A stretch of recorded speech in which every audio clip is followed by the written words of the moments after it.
Friends, good morning everybody. তো ইতিহাসের আজকে আমরা অনেকগুলো এমসিকিউ কোশ্চেন আলোচনা করব।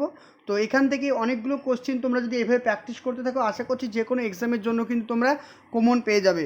তো চলো শুরু করি আজকের আমাদের ইতিহাসের গুরুত্বপূর্ণ এমসিকিউগুলো। দেখো, প্রথম কোশ্চেন বলা হচ্ছে, কোন নদীর নাম অনুসারে ভারতবর্ষের নাম ইন্ডিয়া বা হিন্দুস্তান রাখা হয়েছে? যদিও আনসারগুলো করা আছে, তবুও তোমরা প্র্যাকটিস করো, অবশ্যই রিভাইজ হয়ে যাবে। তাহলে কোন নদীর নাম অনুসারে ভারতবর্ষের নাম ইন্ডিয়া বা হিন্দুস্তান রাখা হয়েছে? তাহলে এটার সঠিক আনসার কী হবে? যে সিন্ধু নদী। তাহলে সিন্ধু নদীর নাম অনুসারে ভারতের নাম রাখা হয়েছে কি? ইন্ডিয়া বা হিন্দুস্তান। ওকে, নেক্সট কোশ্চেন দেখো, ভারতবর্ষের হিন্দুস্তান নামকরণ করেছে কারা? অর্থাৎ ভারতবর্ষের যে নাম যে হিন্দুস্তান, সেটা নামকরণ করেছিল কারা? সঠিক আনসার হবে পারসিকরা। অপশন সি হবে এটার সঠিক আনসার।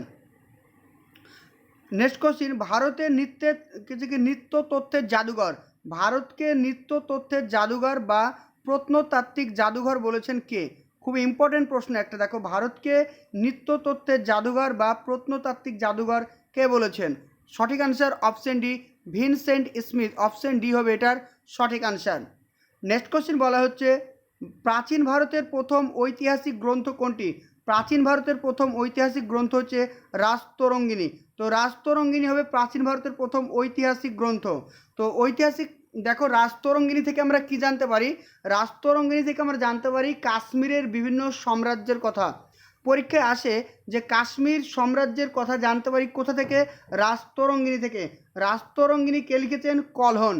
তাহলে কলহন লিখেছেন রাজতরঙ্গিনী থেকে যায় কাশ্মীর আবিষ্কার, মানে কাশ্মীর শহরটি প্রতিষ্ঠা করেছেন কে?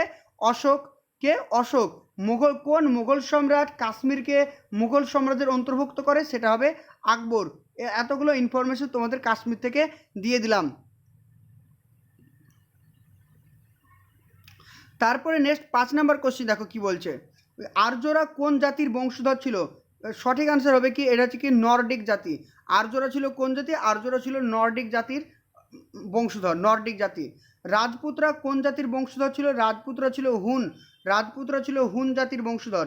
তো তোমরা যদি বলো যে টপিক ওয়াইজ ডিটেলসে ক্লাস করতে, অর্থাৎ ডেসক্রিপটিভ ক্লাস করতে, তাহলে কিন্তু আমি ডেসক্রিপটিভও তোমাদের জন্য ক্লাস নিয়ে আসবো, শুধুমাত্র এমসিকিউ করাবো না। যদি বলো এমসিকিউটা বেটার, তাহলে এমসিকিউটা থাকবে। ভারতবর্ষকে পৃথিবীর ক্ষুদ্র সংস্করণ বলা হয় কেন? ভারতবর্ষকে পৃথিবীর ক্ষুদ্র সংস্করণ বলা হয়, তার কারণ হচ্ছে ভারতের বৈচিত্র্য।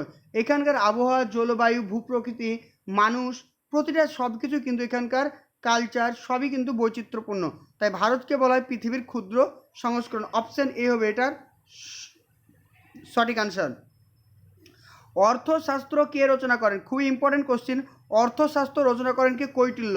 অর্থশাস্ত্র রচনা করেন কে? কৈটিল্য। কৈটিল্য কার রাজসভায় ছিলেন? কৈটিল্য ছিল চন্দ্রগুপ্ত মৌর্যের রাজসভায়। কৈটিল্য ছিলেন চন্দ্রগুপ্ত মৌর্যের রাজসভায় ছিলেন। আর কলহন কি লিখেছেন? কলহন লিখেছেন রাজতরঙ্গিনী লিখেছেন। কলহন লিখেছেন রাজতরঙ্গিনী। নেক্সট কোশ্চেন চলো, বুদ্ধ চরিত্র কে রচনা করেন? বুদ্ধ চরিত্র কে রচনা করেন? সঠিক আনসার হবে অশ্বঘোষ। বুদ্ধ চরিত্র কে রচনা করেন? অশ্বঘোষ। হর্ষ চরিত্র কে রচনা করেন? হর্ষ চরিত্র লিখেন বাণভট্ট। খুব ইম্পর্টেন্ট কোশ্চেন। বাণভট্ট কার রাজসভায় ছিলেন? এটাও প্রশ্ন আছে। বাণভট্ট ছিলেন হর্ষবর্ধনের রাজসভায়। হর্ষবর্ধনের জীবন কাহিনী, মানে বায়োগ্রাফির নাম কি? হর্ষবর্ধনের বায়োগ্রাফির নাম হচ্ছে কি? হর্ষ চরিত্র। হর্ষ চরিত্র কে লিখেছেন? বাণভট্ট লিখেছেন। বা হর্ষ চরিত্রের বায়োগ্রাফি কে লিখেছেন? বাণভট্ট লিখেছেন। এরকম পরীক্ষায় কিন্তু প্রশ্ন আসে। নেক্সট কোশ্চেন চলো দেখি, ইন্ডিকা গ্রন্থের রচিতাকে? খুবই ইম্পর্টেন্ট প্রশ্ন একটা। ইন্ডিকা গ্রন্থের রচিত হয়েছে কি? মেগাস্থিনিস। ইন্ডিকা গ্রন্থের রচিতকে মেগাস্থিনিস। মনে রাখতে হবে ইন্ডিকা গ্রন্থের রচিত হয়েছে কি? মেগাস্থিনিস। রামচরিত্র গ্রন্থের রচিতাকে? রামচরিত্র গ্রন্থের রচিত হয়েছে কি? সন্ধ্যাকর নন্দী। রামচরিত্র গ্রন্থের রচিত হয়েছে কি? সন্ধ্যাকর নন্দী।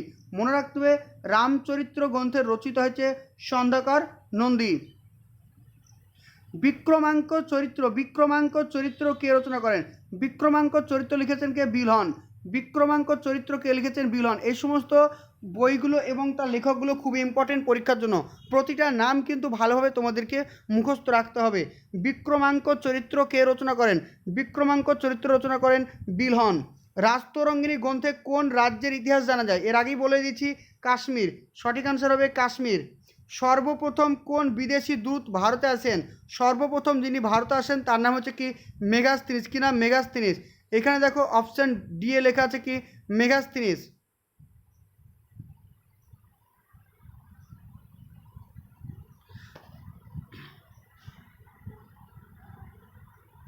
মেগাস্তিনিস পেয়ে গেলাম। তারপরে দেখো ইতিহাসের জনক রূপে কাকে পরিচয়, অর্থাৎ কি ফাদার অফ হিস্টোরি কাকে বলা হয়? ইতিহাসের জনক কাকে বলা হয়? হেরোডোটাস। ইতিহাসের জনক বলা হয় কাকে? হেরোডোটাসকে বলা হয় ইতিহাসের জনক। রামচরিত্র মানস গ্রন্থের রচয়িতাকে তুলসীদাস।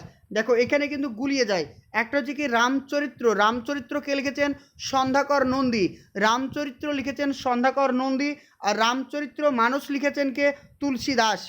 ভুল হয় না জানো, তুলসীদাস ছিলেন আকবরের রাজসভায়, তুলসীদাস ছিলেন আকবরের রাজসভায়। আর সন্ধ্যাকর নন্দী ছিল পাল বংশে, সন্ধ্যাকর নন্দী ছিল পাল বংশের সময়, এটা কিন্তু মনে রাখতে হবে। এলাহাবাদ প্রশস্তি কে রচনা করেন? এলাহাবাদ প্রশস্তি লিখেছেন কে? হরিসেন। হরিসেন কার সহকবি ছিল? হরিসেন ছিল সমুদ্রগুপ্ত, সমুদ্রগুপ্তের সভাকবি ছিল হরিসেন। আর মেগাস্তিনিস কার রাজসভায় ভারতে আসেন? এটা তোমরা অবশ্যই বলবে, চন্দ্রগুপ্ত মৌর্যের সময় মেগাস্তিনিস ভারতে আসেন। মেগাস্তিনিস ভারতে আসেন চন্দ্রগুপ্ত মৌর্যের সময়। তারপরে কোশ্চিন দেখো, আমরা এখানে জানতে পারবো যে এলাহাবাদ প্রশস্তি কোন রাজার কথা জানা যায়? এলাহাবাদ প্রশস্তি কে লিখেছেন? হরিসেন। এটা যে সমুদ্রগুপ্ত সম্পর্কে, সমুদ্রগুপ্ত সম্পর্কে আমরা জানতে পারি। তাহলে এলাহাবাদ প্রশস্তি থেকে কার কথা জানতে পারি? সমুদ্রগুপ্তের কথা আমরা জানতে পারি। আর গুপ্ত বংশের প্রতিষ্ঠাতা কাকে বলা হয়? শ্রীগুপ্ত। গুপ্ত বংশের প্রতিষ্ঠাতা বলা হয় শ্রীগুপ্তকে বলা হয়। আর স্কন্দগুপ্ত কে ছিলেন? স্কন্দগুপ্তকে বলা হয় ভারতের রক্ষাকারী। ভারতের রক্ষাকারী কাকে বলা হয়? স্কন্দগুপ্ত, কারণ তিনি হুনদেরকে পরাজিত করেছিলেন বলে তাকে ভারতের রক্ষাকারী রাজা বলা হয়। তারপরে 21 নম্বর কোশ্চেন দেখো, প্রতিটা কোশ্চেন করার প্রয়োজন নেই, কারণ প্রতিটা কোশ্চেন এক্সামের জন্য ইম্পর্টেন্ট নয়। ভারতের সবথেকে প্রাচীন সভ্যতার নাম কি? খুবই গুলিয়ে যায় এটা। সিন্ধু সভ্যতা, হরপ্পা সভ্যতা, মেহেরগড় সভ্যতা, মাহি সভ্যতা। তাহলে ভারতের সবথেকে প্রাচীন সভ্যতার নাম হচ্ছে মেহেরগড় সভ্যতা। মনে রাখতে হবে, ভারতের সবথেকে প্রাচীন সভ্যতার নাম হচ্ছে মেহেরগড় সভ্যতা। মেহেরগড় সভ্যতাকে আবিষ্কার করেছিলেন জ্যা ফ্যাসুয়া জারিজ। নামটা খুব ইম্পর্টেন্ট, মনে রাখবে, জ্যা ফ্যাসুয়া জারিজ মেহেরগড় সভ্যতা আবিষ্কার করেছিলেন। মহেঞ্জোদারো সভ্যতা কে আবিষ্কার করেছেন? মহেঞ্জোদারো সভ্যতা আবিষ্কার করেছেন রাখাল দাস বন্দ্যোপাধ্যায়। মহেঞ্জোদারো সভ্যতা আবিষ্কার করেছেন রাখাল দাস বন্দ্যোপাধ্যায় 1922 সালে। আর এখানে আমরা দেখলাম দয়ারাম সাহানি, তিনি আবিষ্কার করেছিলেন কি? তিনি হরপ্পা সভ্যতা আবিষ্কার করেছেন বা সিন্ধু সভ্যতা আবিষ্কার করেছেন কে? দয়ারাম সাহানি, এটা মনে রাখতে হবে। আর মহেঞ্জোদারো সভ্যতা আবিষ্কার করেছেন রাখাল দাস বন্দ্যোপাধ্যায়। প্রতিটা নাম কিন্তু ইম্পর্টেন্ট। তারপরে কোশ্চেন দেখবো আমরা এখানে, যে বলছে মেহেরগড় সভ্যতা কোন যুগের সভ্যতা? মেহেরগড় সভ্যতা ছিল নব্য প্রস্তর যুগের সভ্যতা। নব্য প্রস্তর যুগের মেহেরগড় সভ্যতা ছিল নব্য প্রস্তর যুগের সভ্যতা। আর হরপ্পা সভ্যতা, হরপ্পা সভ্যতা ছিল তাম্রপ্রস্তর যুগের সভ্যতা। হরপ্পা সভ্যতা ছিল তাম্রপ্রস্তর যুগের সভ্যতা। আর মেহেরগড় সভ্যতা ছিল নব্য প্রস্তর যুগের সভ্যতা। এগুলো যেন গুলিয়ে না যায়, ভালো করে মনে রাখতে হবে। কবে মেহেরগড় সভ্যতা আবিষ্কৃত হয়? 1974 সালে। মেহেরগড় সভ্যতা আবিষ্কার হয়েছে 1974 সালে। জ্যা ফ্রান্সিও জারিজ মেহেরগড় সভ্যতা আবিষ্কার করেছিলেন। তারপরে কোশ্চেন দেখব, মেহেরগড় সভ্যতার প্রকৃতি কেমন ছিল? মেহেরগড় সভ্যতার প্রকৃতি ছিল কি? কৃষিকেন্দ্রিক। মেহেরগড় সভ্যতা ছিল কৃষিকেন্দ্রিক।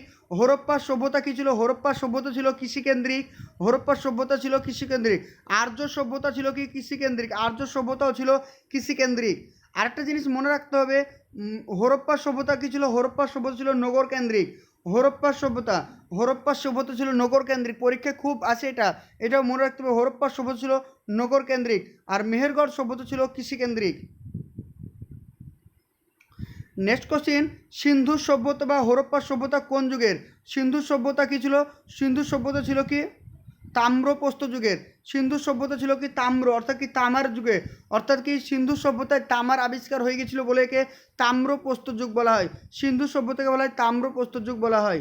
হরপ্পা সভ্যতা কবে আবিষ্কৃত হয়েছিল? হরপ্পা সভ্যতা আবিষ্কার হয়েছিল 1922 সালে। হরপ্পা সভ্যতা আবিষ্কার হয়েছিল কবে? 1922 সালে। হরপ্পা সভ্যতা বা সিন্ধু সভ্যতা কোন প্রকৃতির সভ্যতা? এটা হচ্ছে নগর সভ্যতা। হরপ্পা সভ্যতাকে বলা হয় নগর সভ্যতা। এই প্রশ্নগুলো তোমরা যদি ভালোভাবে প্র্যাকটিস করতে পারো, আশা করছি যে কোনো পরীক্ষাতেই তোমরা কমন পাবেই, এর বাইরে কোশ্চেন আসবে না।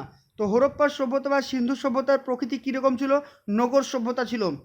তারপরে কোশ্চেন বলছে হরপ্পা সভ্যতা বা সিন্ধু সভ্যতার খনন কার্য কোন ভারতীয় পরিচালনা করেন?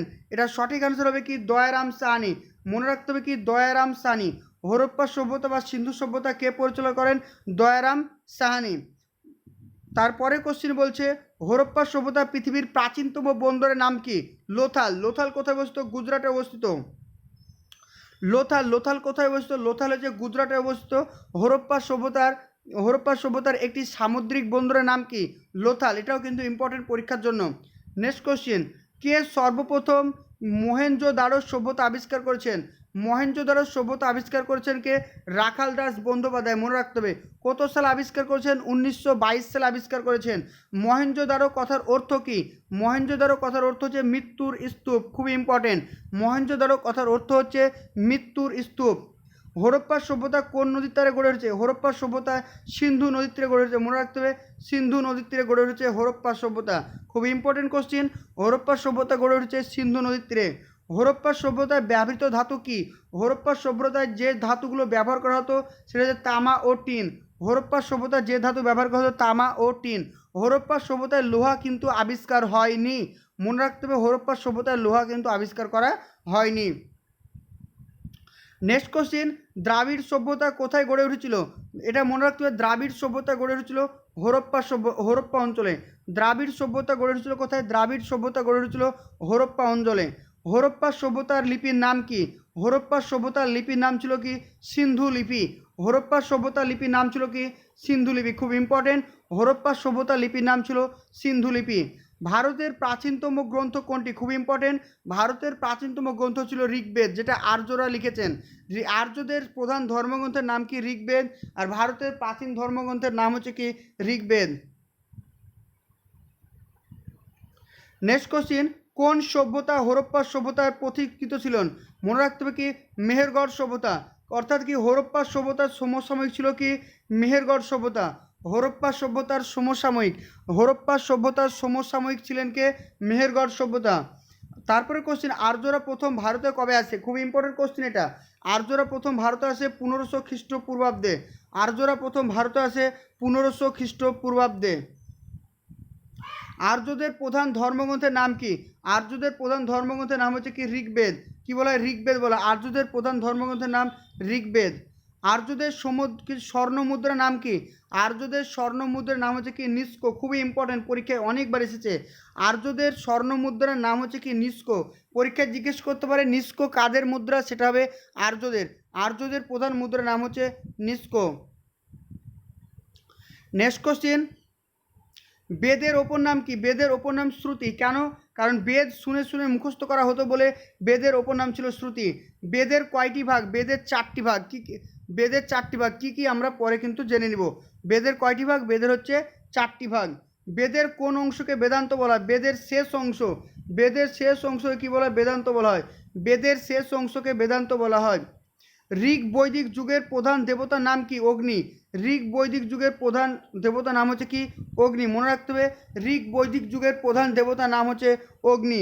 আর্যদের বিনিময় প্রথার মাধ্যম কি ছিল? কি আর্যদের ছিল কি গরু। আর্যদের বিনিময় প্রথার নাম ছিল কি গরু। কারণ আর্যদের টাইমে হরপ্পা সভ্যতা কোনোরকম মানে অর্থ ছিল না, টাকা পয়সা ছিল না, যার ফলে তারা বিনিময় প্রথা কিন্তু প্রচলন ছিল।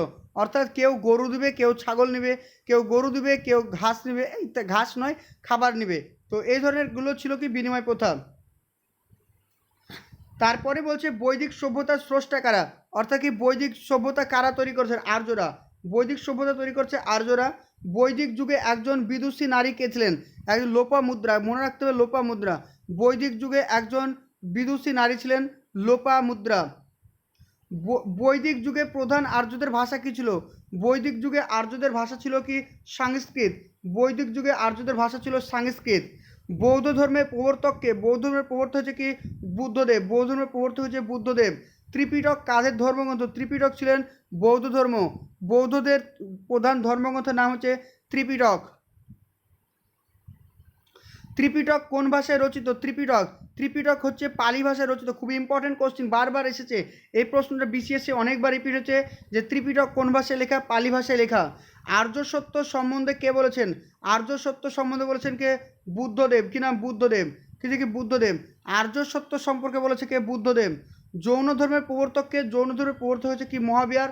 মহাবীর তিনি ছিলেন 24তম জৈন তীর্থঙ্কর। অল টোটাল ছিলেন 24টা ছিলেন।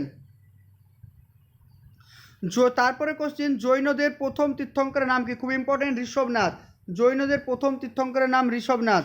শেষ জৈন তীর্থঙ্কর কে ছিলেন? মহাবীর। শেষ জৈন তীর্থঙ্কর ছিলেন মহাবীর। চতুর্জাম কে প্রবর্তন করেন? কি পার্শ্বনাথ। চতুর্জাম প্রবর্তন করেন কে? পার্শ্বনাথ। পার্শ্বনাথ ছিলেন 23তম তীর্থঙ্কর। পার্শ্বনাথ ছিলেন 23তম তীর্থঙ্কর, তিনি চতুর্ধাম প্রবর্তন করেন। নেক্সট কোশ্চিন, জৈনদের প্রধান ধর্মগ্রন্থের নাম কি? দ্বাদশ অঙ্গ। মনে রাখতে হবে দ্বাদশ অঙ্গ। জৈনদের প্রধান ধর্মগ্রন্থের নাম দ্বাদশ অঙ্গ।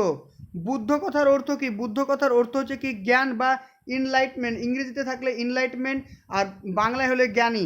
বুদ্ধ কথার অর্থ হচ্ছে জ্ঞানী। মহাবীর কোথায় দেহত্যাগ করেন? মহাবীর দেহত্যাগ করেন কোথায়? পাবনাগিরিতে। মহাবীর দেহত্যাগ করেন পাবনাগিরিতে। বুদ্ধদেব দেহত্যাগ করেন কুশীনগর। এটা মনে রাখতে হবে। বুদ্ধদেব হলে কুশীনগর, মহাবীর হবে পাবনাগিরি। গৌতম বুদ্ধ কোথায় দেহত্যাগ করেন? কুশীনগর। পরের কোশ্চিনে আমরা পেয়ে গেলাম কুশীনগরে। নিগম। নিগম কথার অর্থ হচ্ছে কি? বণিক সংঘ। নিগম কথার অর্থ হচ্ছে বণিক সংঘ। নেক্সট কোশ্চিন, বুদ্ধদেব যে স্থানে প্রথম সিদ্ধি লাভ করে তাকে কি বলা হয়? বুদ্ধগয়া বলা হয়। বুদ্ধদেব যে স্থানে প্রথম সিদ্ধি লাভ করে তাকে বলা হয় বুদ্ধগয়া। বুদ্ধদেবের পুত্রের নাম কি ছিল? কি? বুদ্ধদেবের পুত্রের নাম ছিল রাহুল। বুদ্ধদেবের পুত্রের নাম ছিল কি? রাহুল। অষ্টাঙ্গিক মার্গের কথা কে বলেছেন? অষ্টাঙ্গিক মার্গের ওপর নাম কি?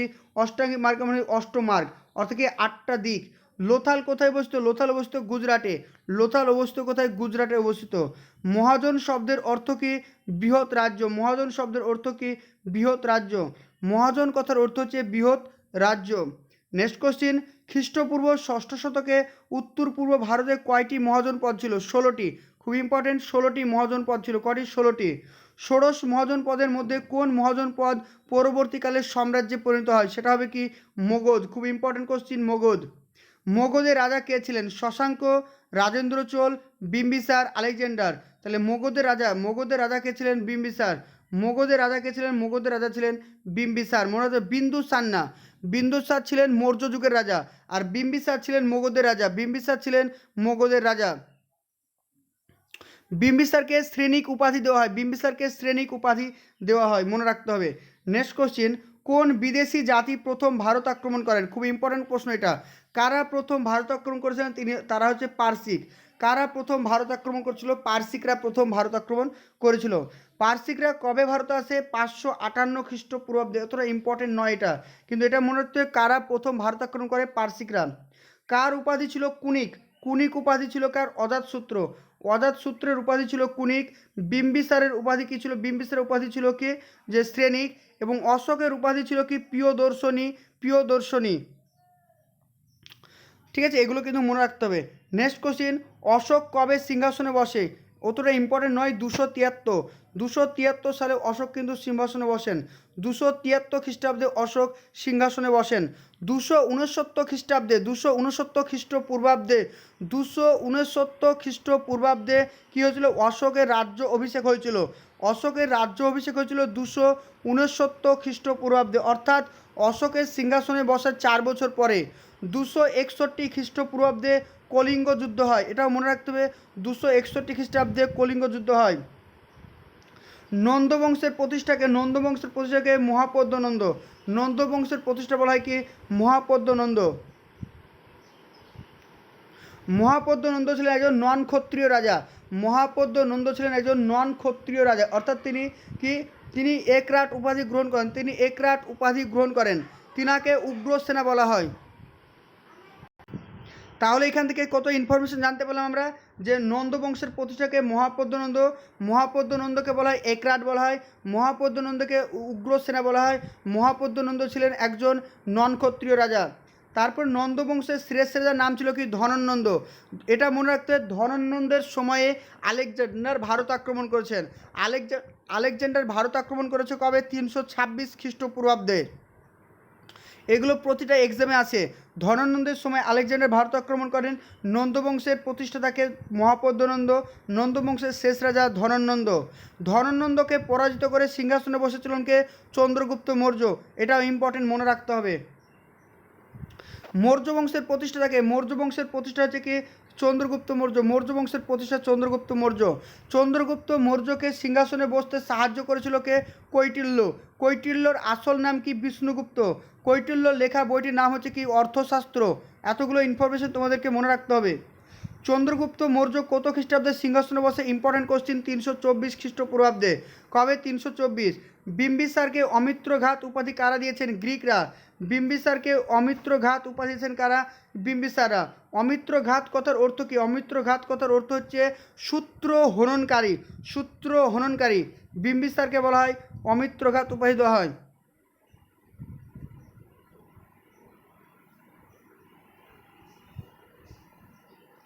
চন্দ্রগুপ্ত মৌর্যের রাজত্বকালে কোন বৈদেশিক পর্যটক ভারত আসছেন? খুব ইম্পর্টেন্ট। চন্দ্রগুপ্ত মৌর্যের সময় ভারতে এসেছিলেন কে? মেগাস্ত্রী। চন্দ্রগুপ্ত মৌর্যের সময় ভারতে এসেছিলেন মেগাস্ত্রী। মেগাস্ত্রী কোথা থেকে এসেছিলেন? চীন থেকে এসেছিলেন। নেক্সট কোশ্চেন, অজাতশত্রু কে ছিলেন? অজাতশত্রু কে ছিলেন? অজাতশত্রু ছিলেন বিম্বিসারের পুত্র। কিছু কি? বিম্বিসার। বিম্বিসারের পুত্র। বিম্বিসারের পুত্র কে ছিলেন? অজাতশত্রু। বিম্বিসারের পুত্র ছিল কে? অজাতশত্রু। বিম্বিসারের পুত্র ছিল অজাতশত্রু।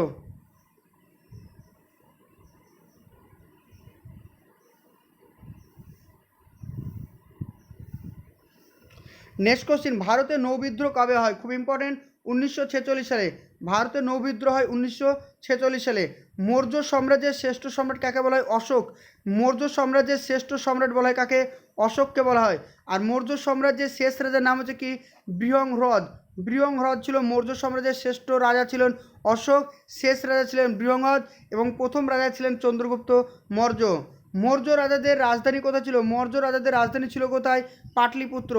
মৌর্য রাজাদের রাজধানী, মৌর্য রাজাদের রাজধানী ছিল কোথায়? পাটলিপুত্র। এটাও মনে রাখতে হবে। সাতবাহন বংশের প্রতিষ্ঠাকে? সাতবাহন বংশের প্রতিষ্ঠা হচ্ছে কি? সিমুখ। সাতবাহন বংশের শ্রেষ্ঠ রাজা ছিল গৌতমীপুত্র সাতকর্ণী। সাতবাহন বংশের প্রতিষ্ঠাকে? সিমুখ। সাতবাহন বংশের শ্রেষ্ঠ রাজা ছিলেন গৌতমীপুত্র সাতকর্ণী।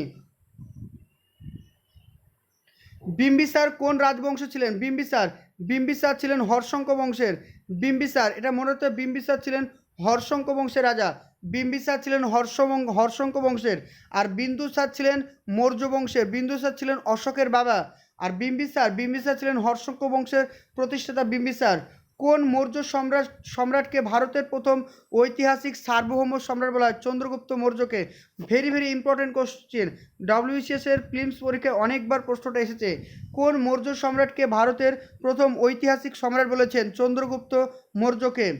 সাতবাহন বংশের শ্রেষ্ঠ রাজার নাম কি? গৌতমীপুত্র সাতকর্ণী। গৌতমীপুত্র সাতকর্ণী। সাতবাহন বংশের প্রতিষ্ঠাকে? সিমুখ। এটা আমরা এর আগে জানলাম। আর মৌর্য বংশের শেষ রাজার নাম ছিল বৃহদ্রথ। আর পুলকেশী সম্পর্কে আমরা জানতে পারিনি এখনও, আমরা পরে জানবো। কুষাণ সাম্রাজ্যের প্রতিষ্ঠা কাকে বলা হয়? খুব ইম্পর্টেন্ট কোশ্চেন। কুষাণ সাম্রাজ্যের প্রতিষ্ঠা কাকে বলা হয়? কুজফুজিসকে। কুজফুজিসকে বলা হয় কি? কুষাণ সাম্রাজ্যের প্রতিষ্ঠাতা। কুষাণ সাম্রাজ্যের প্রতিষ্ঠা বলা হয় কুজফুজিসকে বলা হয়।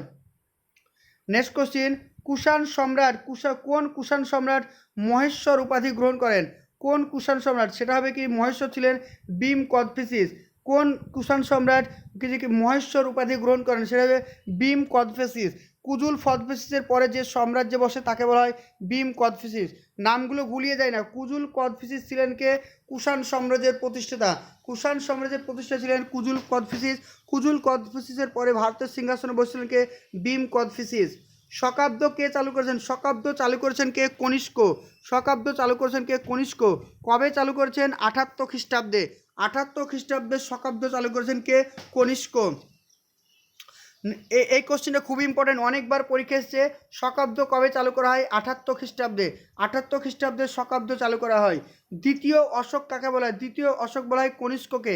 কনিষ্ককে বলা হয় দ্বিতীয় অশোক। কনিষ্ককে কি বলা হয়? কনিষ্ককে বলা হয় দ্বিতীয় অশোক বলা হয়।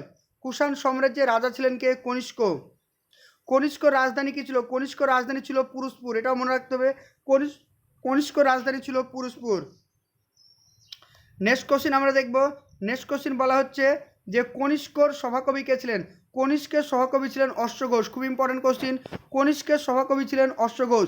কালিদাস কার রাজসভায় ছিলেন? কালিদাস ছিলেন দ্বিতীয় চন্দ্রগুপ্তের সময়, দ্বিতীয় চন্দ্রগুপ্তের সময় ছিলেন কালিদাস। আর্যভট্ট, তারপর ছিল কি হরিসেন, হরিসেন ছিলেন কি সমুদ্রগুপ্তের সময়, হরিসেন ছিলেন সমুদ্রগুপ্তের সময়ে। আর আর্যভট্ট ছিলেন গুপ্ত সাম্রাজ্যের সময় ছিলেন আর্যভট্ট। নেক্সট কোশ্চেন, কোন রাজবংশের আমলে গান্ধার শিল্প হয়েছিল? খুবই ইম্পর্টেন্ট প্রশ্ন এটা। গান্ধার শিল্প হয়েছিল কার সময়ে? কুষাণ বংশ, অর্থাৎ কনিষ্কের সময় ছিল গান্ধার শিল্প হয়েছিল, কুষাণ সাম্রাজ্যে। শক, যৌবন, প্লবন, নিষুধন হিসাবে কাকে পরিচিত? সেভাবে গৌতমী পুত্র সাতকর্ণী। খুব ইম্পর্টেন্ট প্রশ্ন। শক, যৌবন, প্লবন, নিষুধন হিসাবে পরিচিত গৌতমী পুত্র সাতকর্ণী। নেক্সট কোশ্চিন, গুপ্ত বংশের প্রতিষ্ঠা কাকে বলা হয়? গুপ্ত বংশের প্রতিষ্ঠা বলা হয় সমুদ্রগুপ্তকে বলা হয়। গুপ্ত বংশের সর্বশ্রেষ্ঠ রাজা ছিলেন কে? সমুদ্রগুপ্ত। গুপ্ত বংশের সর্বশ্রেষ্ঠ রাজা ছিলেন সমুদ্রগুপ্ত।